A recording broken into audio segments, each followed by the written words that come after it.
Welcome to the Rim Break Rodeo. We hope this video helps. You begin by confirming prerequisites. The watch has 50% plus battery and your phone's Bluetooth and location are enabled.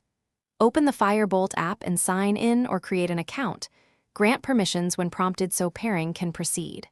On the watch, navigate to Settings, choose Bluetooth or pairing mode, and keep that screen active. Once done, return to the app and tap Add Device. The app searches for nearby Firebolt watches. Select the matching model name to start the connection handshake. Next, you select the detected device inside the app and verify the pairing code shown on both devices. Confirm them to authorize the link.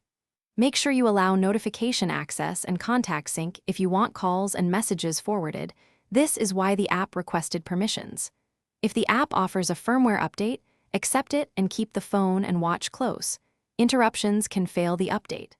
Once syncing finishes, the app will show device settings and health data syncing in the back. To finish, you test core features. Receive a call, send a text, and check step or heart rate data in the app so you confirm successful sync.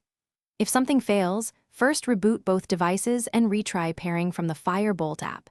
Make sure Bluetooth is not connected to other devices. If problems persist, unpair and clear cache in the app or perform a watch factory reset. Note that resets erase local data, so repair afterward and allow time for full resync. Thanks for watching. Consider subscribing if we helped you.